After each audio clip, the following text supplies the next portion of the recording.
Hola, mis compañeras Betsabe García Jordán, María Fernanda Gonzaga González, María Fernanda Joaquín Sánchez, Sandra Karina Mares Pérez, Eloísa Miguel Flores y yo su servidora, Lisbeth Garduño Reyes, somos estudiantes de la carrera de Pedagogía de la Facultad de Estudios Superiores Acatlán. Y hoy vamos a hablar de uno de los principales problemas de la educación en México que han surgido en la actualidad: educación a distancia y equidad educativa. Como bien sabemos, ante la pandemia causada por el COVID-19, México y otros países hacen frente a una catástrofe que se manifiesta en cualquier ámbito, ya sea social, económico, como educativo. Las escuelas comenzaron a cerrar y a suspender clases desde marzo del 2020, abarcando pues desde el nivel básico hasta el nivel superior, dejando así a mí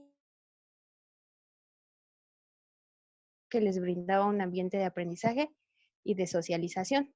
Sin embargo, hoy en día el hogar se ha convertido en este nuevo ambiente de aprendizaje y de socialización, en el que ahora muchos estudiantes están inmersos.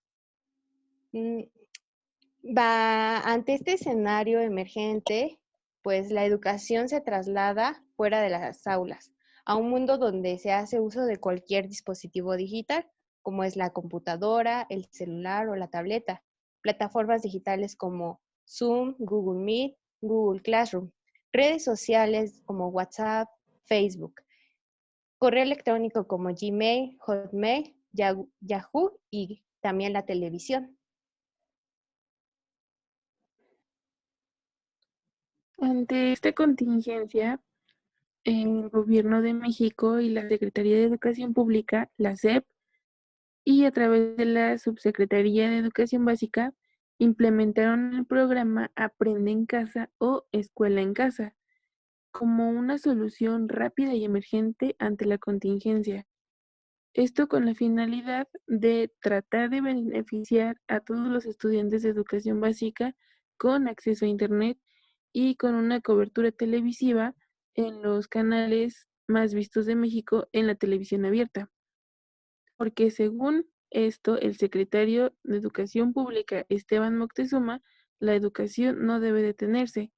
Asimismo, el subsecretario de Educación Básica, Marcos Basilio Mujica, el propósito de este programa Aprende en Casa o Escuela en Casa es tratar de facilitar la continuidad de estudiar desde la casa, así como crear hábitos para una educación a distancia pensada a futuro.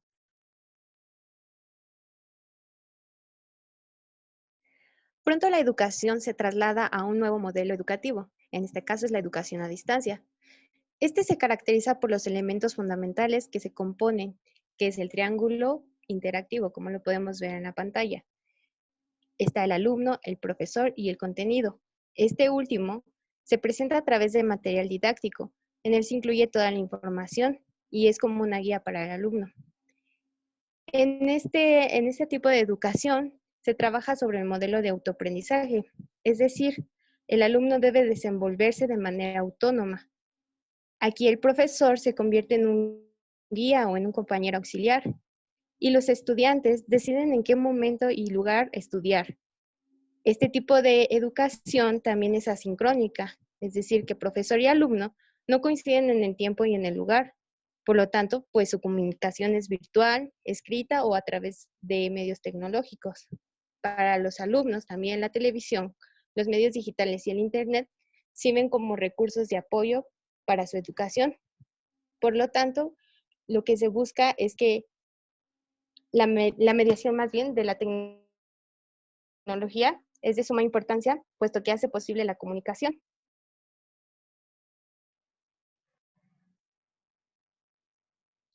Bueno, sin embargo, lo que estamos viviendo, la pandemia, el acceso a Internet se ha convertido en una poderosa causa de desigualdad, porque las personas con mayores recursos y que tienen mayor acceso y facilidad a Internet tienen más posibilidades de recibir información y de educarse. De esta manera, para de esta manera ampliar su cultura y estar mejor preparados para adaptarse a la nueva sociedad del conocimiento. Por el contrario, las personas que no tienen los recursos tendrán muchas más dificultades para poder acceder a las redes informáticas y por lo tanto a la educación que creíamos que era pública, gratuita y equitativa.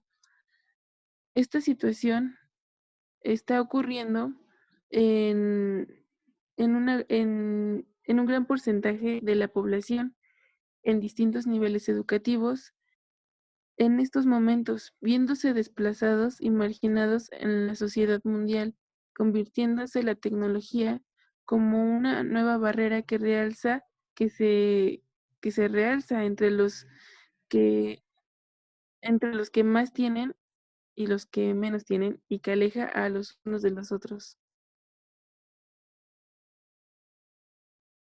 Bueno, como bien sabemos, en México ya existía la desigualdad.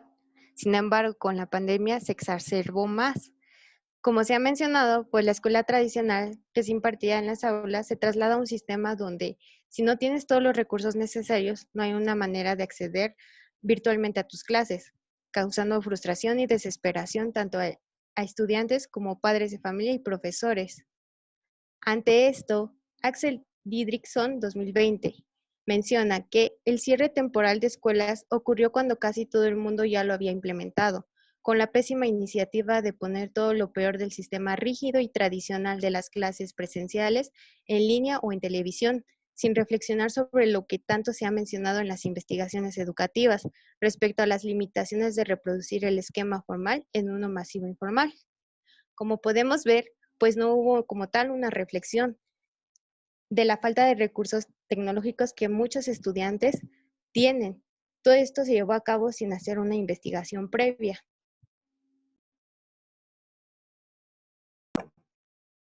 Ahora bien, hablemos un poco sobre la equidad educativa en tiempos de pandemia. Es importante mencionar de qué se compone el nivel educativo de secundaria. Esto es entre adolescentes y jóvenes de 11 y 17 años de edad. Ok, ahora la equidad educativa es considerada como el reconocimiento de las personas en alguna situación de vulnerabilidad, exclusión o marginación. Estas personas tienen derechos que el Estado les tiene que brindar para que ellas puedan tanto acceder como permanecer y poder concluir de manera satisfactoria en la educación.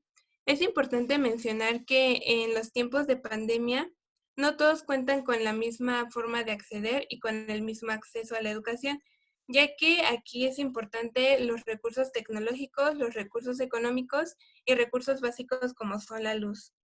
Ahora bien, mencionemos como Marion, se hizo un traslado de clases presenciales a clases virtuales, por lo tanto las desigualdades educativas que ya estaban presentes se vislumbraron más. Según una encuesta nacional sobre disponibilidad y uso de tecnologías de la información en los hogares que se realizó en el año 2018, en México el 45% de los mexicanos cuenta con una computadora y el 53% tiene acceso a Internet en casa. Lo que mencionaba Marion es que la desigualdad educativa que ya se encontraba presente en nuestro país se vislumbra a través de la pandemia.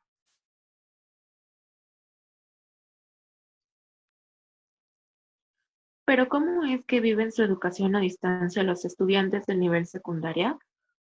Como bien hemos vivido y escuchado a lo largo de todo este periodo de confinamiento, nuestro país no estaba preparado para un evento de esta magnitud, principalmente porque nuestro sistema educativo fue uno de los más afectados porque se tenían que empezar a utilizar herramientas que en ningún otro momento se habían usado, a menos de que se tratara de una educación a distancia.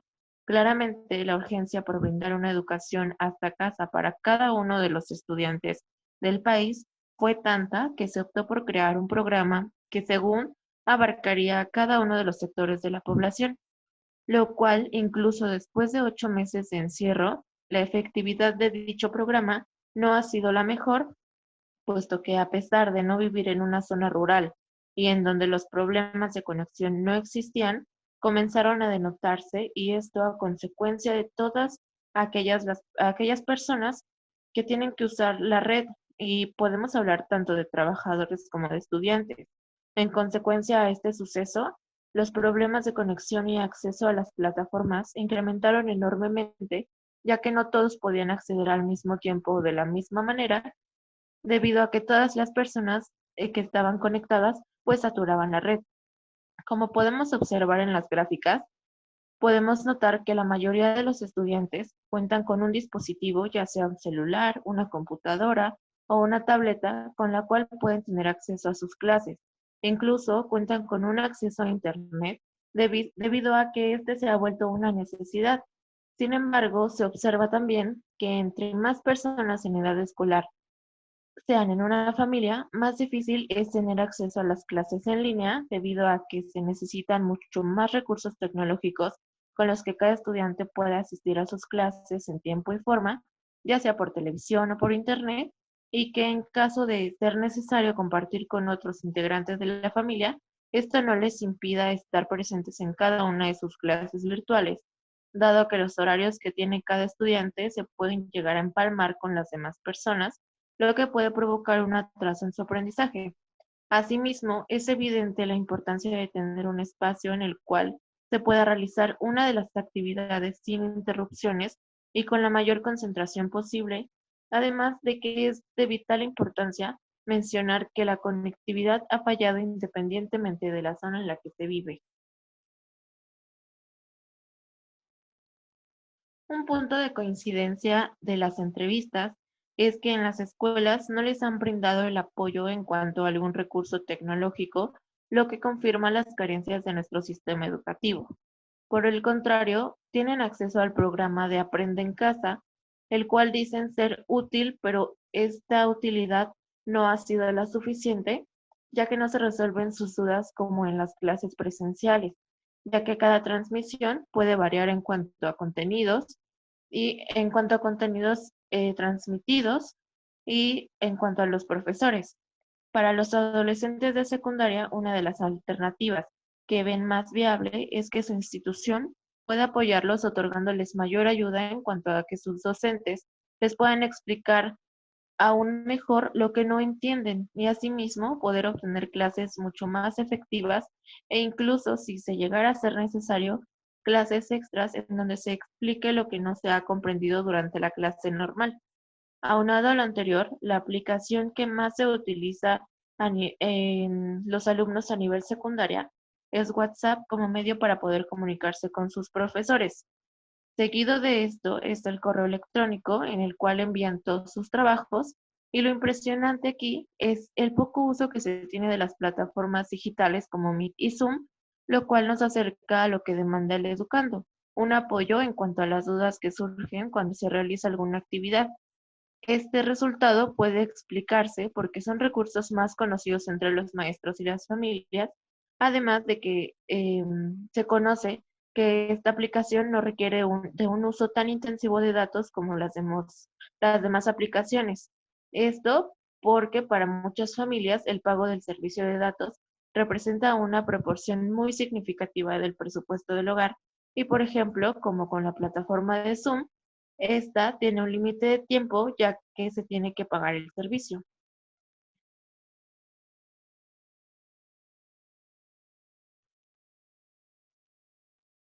Bien, ahora una de las preguntas que también nos llamó mucho la atención y que se les hizo a los alumnos fue el tiempo que le dedicaban en promedio a sus clases en línea. Podemos notar en la gráfica que el promedio y que la mayoría contestó es de 3 a 6 horas. De ahí le sigue de 6 a 9 horas, pero siendo menos los alumnos. Si nos damos cuenta, el promedio de horas es demasiado al estar enfrente de una computadora, pero pues tiene que ser así por sus clases.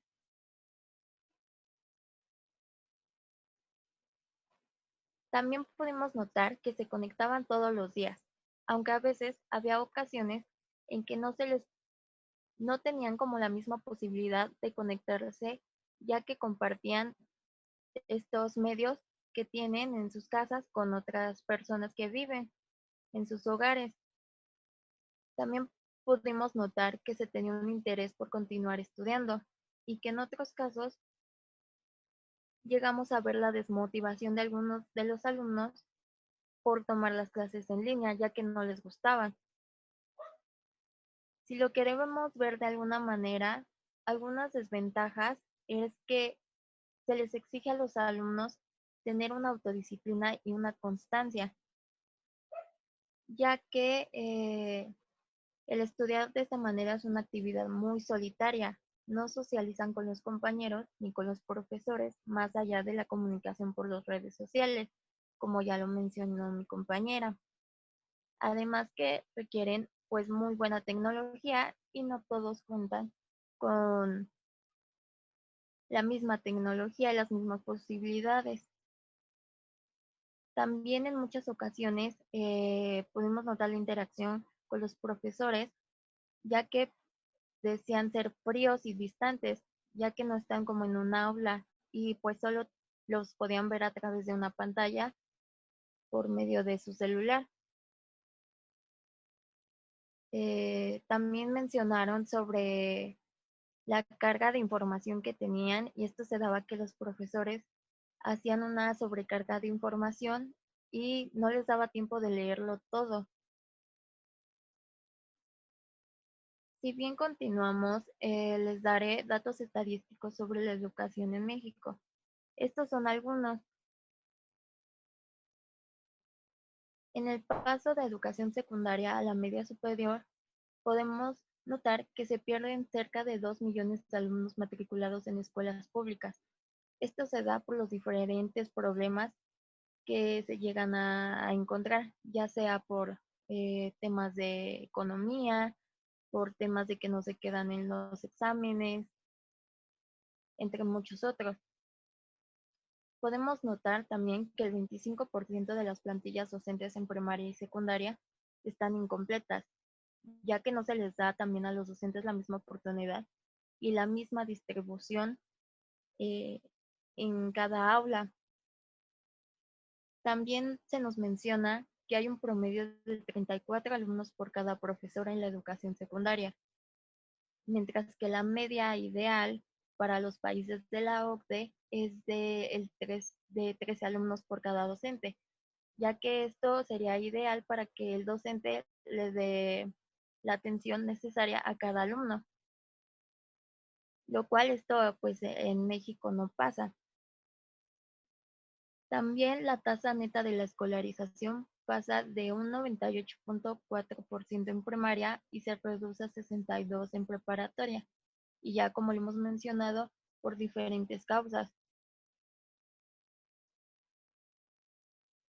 Además de que en el país, 2 de cada 10 alumnos de educación básica no cuentan con un mobiliario básico para ellos, para tener sus estudios. Y en preparatoria, este incrementa de 7 alumnos de cada 10. Y lo podemos notar porque, pues, no es lo mismo estar desde la primaria, donde pues los papás nos pueden ofrecer todo, a cuando ya estamos en la etapa de la preparatoria, ya que ahí se nos pide ser un poco más, de alguna manera, más autónomos. También en la educación primaria, solo 4 de cada 10 escuelas cuentan con una computadora e internet para los alumnos. Eso también se da igual para secundaria. No todas las escuelas cuentan con los mismos medios para ofrecerle a sus alumnos. Y esto es por la mala,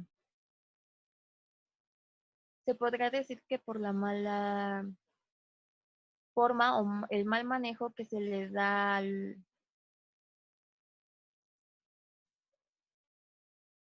se le da el dinero que está destinado para las escuelas.